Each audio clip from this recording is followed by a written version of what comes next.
Roll it in.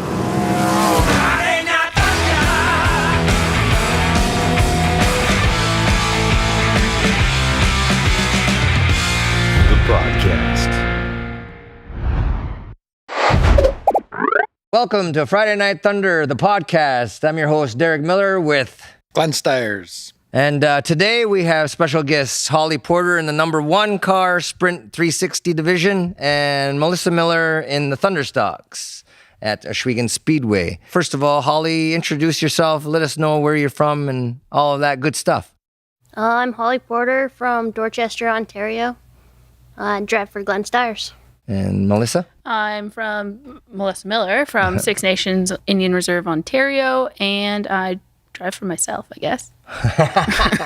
There you go. So we want to talk about, first of all, Holly, how'd you get into the racing? What got you into the racing? My family was into racing. My dad ran late models before I was born, and then my brother ran go-karts. When he was about 8, I guess he started, and I would have been only about 3, but I started begging my dad from that point on, and I finally got one when I was about 10. That's awesome. How'd you get into racing? You started, and I was coming home from work one night, and Dad said, you got to come see this. So I went down to the track to watch you, and I said, I got to do this. And next thing I know, I had your car. It just works out like that. Melissa's my sister. I grew up, she was just little. I've been living with Michael. We're about 19 years apart. Yeah, about there. So my uncle Michael, my dad's brother, had Melissa, and can't get rid of her. Though he's tried. Our grandfather started on midgets and board tracks after World War II, got jacked up on doing bombing missions and came back, couldn't sit still, said, I got to go race midgets. Yeah. And then my dad was notoriously wild man. fast. Yeah, Glenn knowed him. Knowed him. He knowed him back when he was... Getting chased by the cops and all that. Actually did figure eights in front of your bus, I guess, right? Yeah, I was on my way to school. It was crazy. Like 8 o'clock in the morning, just letting the smoke fly. It was crazy. So tell a story, Glenn, about the Holly connection. How did Holly get involved with racing with you? I remember her coming in with the pickup, and the go-kart was in the back of the pickup, right? And this is before you started racing crates or after? I mean, with me. I think I would have been running my own crate at that time. I think I said, how'd you get here? Like, where's your trailer? Where's your tools? How you doing this? Right? And you were by yourself. And I'm like, you just come by here by yourself and that's it? Like, you ain't got nobody here with you? So anyways, the part that sticks out in my mind is when I guess you blew up your motor, broke down, whatever. And I come walking around and I said, what happened? You said, I blew a piston. And I'm like, that was an error? Like, you tore this thing all apart. It was still hot. So I walked away saying, oh my gosh, you need some help. So I don't know what happened, whether I said to get a trailer first or get a cart first. What did I? We got the trailer first and ordered a cart. Oh yeah, because the cart wasn't available. While later, yeah. So what happened was, I said, I don't want nothing used in there. I said, buy everything new, like tools, whatever you need, buy it new, because I don't want you to be bringing that stuff in. And then that's what ended up happening, right? So you got a new cart, and then that happened, and ended up racing crates for us after that. So, but yeah, it was. I was pretty amazed that she was doing this all on her own. So that's how deep her passion was for racing. Right. So you've always had that from a little girl, like 3 years old, and still to this day you're running go-karts. Yeah, I still run go-karts. This year we're not racing in Ohsweken because the track isn't open, but I've been running in Tillsonburg for probably about 10 years now, and the number of girls racing there is quite amazing, actually. There's about 6 in the open division now. Let's talk to that. Do you feel that the motorsports was marketed to you, or was it just... I would say it wasn't when I started, but more and more it is now because like they're making more sizes and stuff for kids and women. Like you can buy a suit that's all custom made now. You couldn't really when I started. We always ran hand-me-down stuff anyway when we were kids, but there wasn't like the smaller sized things at that time. Gloves, helmets, Shoes. whatever. Like, it just wasn't there. But Yeah. it is now.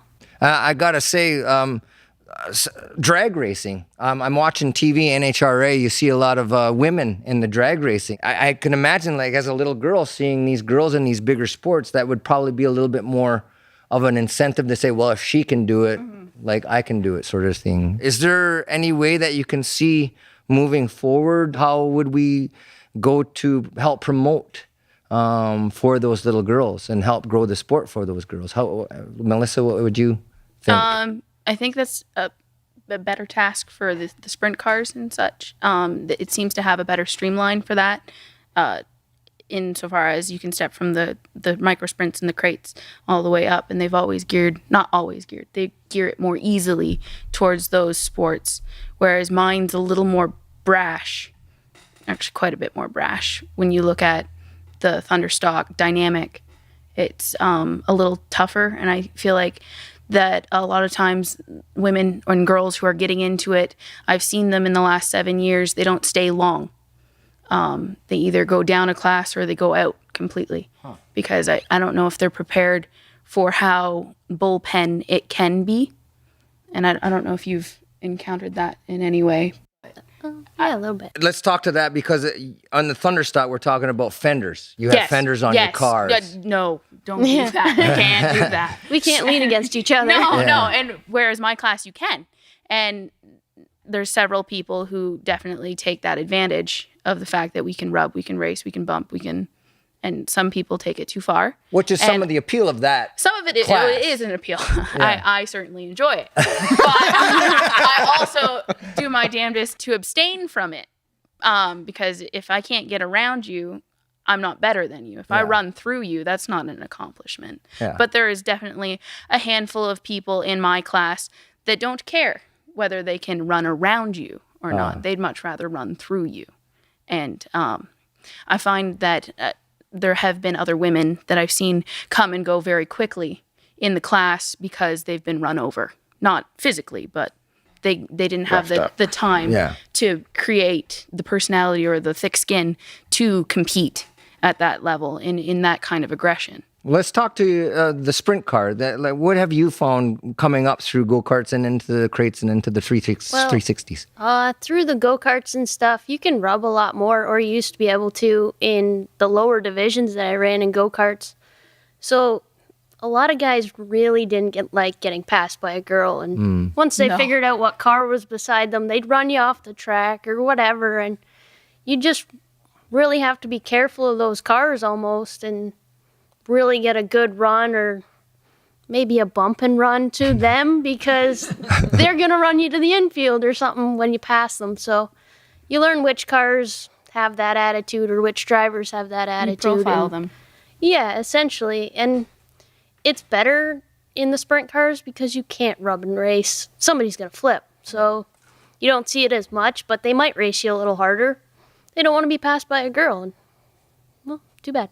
It happens.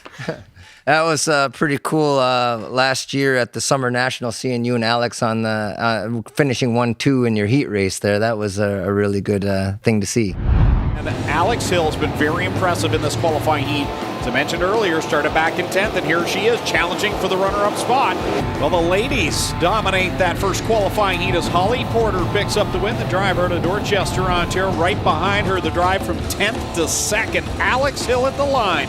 She does a phenomenal job and gets up there and just gets by Tom Hoopinen.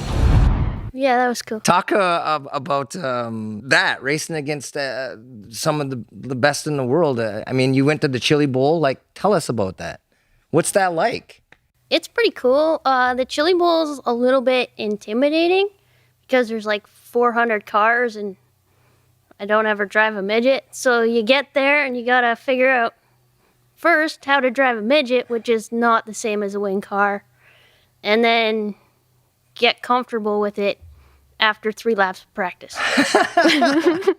So I have never really done very well at the Chili Bowl, but it's a lot of fun. Yeah. It looks like a lot of fun. And Glenn, you've been at the Chili Bowl too, huh? Yeah, it's difficult to make that transition. Like you said, if you ran 3 sessions, then you're kind of up to speed, but it's too late. Yeah. You need to be up to speed the first time on a track. So you're behind the 8 ball, but it's just fun being out there. Yeah. Just to say you've been part of that, that's incredible. For everybody out there, the Chili Bowl is the premier race in America for midgets.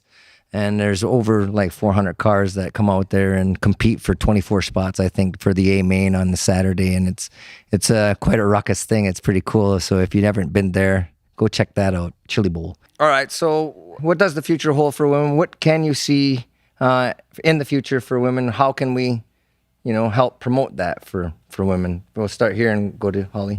The industry's on the right track, and everybody needs credit where credit's due. And I'll tell you, the open class is a little intimidating, and those kids, their arms are tired because those cars are hard to steer. They're almost harder than a sprint car because they don't have power steering. Wow. And the input is a lot. And like their arms are tired, and sore probably the next day, but they're starting at 13 or 14 in the open division, which is intimidating. But it's very nice to see, and it's a lot more welcoming now that there's more in the sport.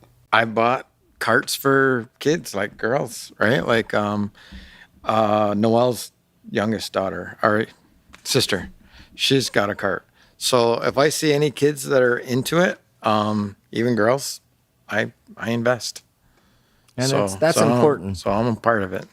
And it still comes to like a background, like you said, your dad was a big pillar in how you are as a person, and to me as well. Happens in the family. Racing, it's in your blood. You can't get away from it. Go fast. Thanks for joining us at Friday Night Thunder, the podcast. I'm Derek Miller. This is Glenn Styres. This is Holly Porter. This is Melissa Miller.